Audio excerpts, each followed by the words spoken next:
حاول بطل العالم منعه من تمثيل الجزائر، لكنه فضل ارتداء ألوان محاربي الصحراء. نجم جديد من مزدوجي الجنسية من موهوبي أوروبا ينضم إلى البطل السابق للقارة الإفريقية.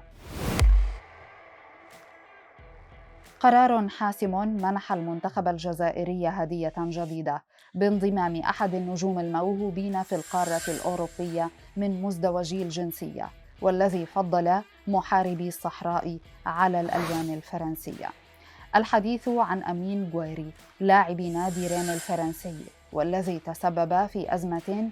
تسبب في أزمة لديدي ديشامب المدير الفني للمنتخب الفرنسي بعد اتهامه بأنه يضغط عليه ويمنعه من تغيير جنسيته الكروية. ناصر سنجاق المدرب الجزائري اتهم ديشامب بالضغط على أمين غويري لإقناعه بالتراجع عن قرار تغيير جنسيته الكروية وتمثيل المنتخب الجزائري. ناصر أكد أن ديشامب حاول الضغط على النجم الصاعد بطرق خفية باتصاله بنادي رين ومطالبتهم بالضغط على اللاعب وإقناعه بالبقاء في انتظار نداء المنتخب الفرنسي. وأكد أنه يعلم طرق ديشامب عندما يعجب بأحد اللاعبين، وعندها يستخدم كل الوسائل المتاحة لإقناعه بالبقاء في انتظار نداء المنتخب الفرنسي، قائلاً إن ديشامب تأخر هذه المرة لأن غويري كان قد اتخذ قراره بتمثيل المنتخب الجزائري والتخلي عن آمال الانضمام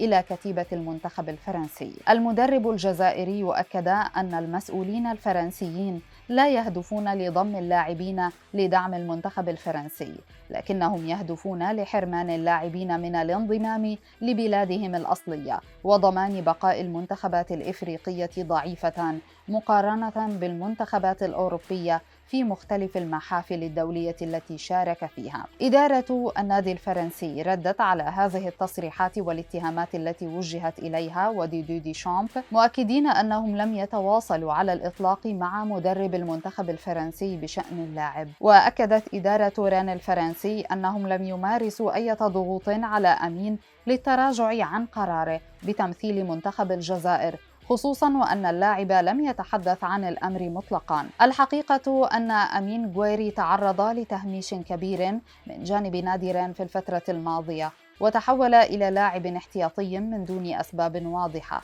ولم يحدث ذلك إلا مع إعلان قراره. جمال بالماضي المدير الفني للمنتخب الجزائري أعلن في أيلول سبتمبر الماضي أن غويري حسم قراره وبدأ إجراءات تغيير جنسيته الكروية استعداداً للانضمام إلى المنتخب الجزائري، ومنذ ذلك الوقت بدأ يعاني في صفوف رين. أمين غويري انضم لكتيبة من مزدوجي الجنسية الذين قرروا تمثيل المنتخب الجزائري خلال الفترة الأخيرة، على رأسهم حسام عوار قائد ليون الفرنسي السابق ونادي روما الإيطالي الحالي. الظهور الأول لأمين غويري سيكون مع تجمع المنتخب الجزائري في شهر أكتوبر تشرين الأول المقبل، وهو ما أكده جمال بالماضي المدير الفني للمنتخب الجزائري خلال الفترة الماضية. ويتبقى ملف لاعب واحد فقط في قائمة مزدوجي الجنسية، وهو ريان شرقي لاعب نادي ليون الفرنسي، والذي لم يتخذ قراره بعد، وطلب تأجيل حسم هذا الأمر لما بعد دورة الألعاب الأولمبية في باريس العام المقبل.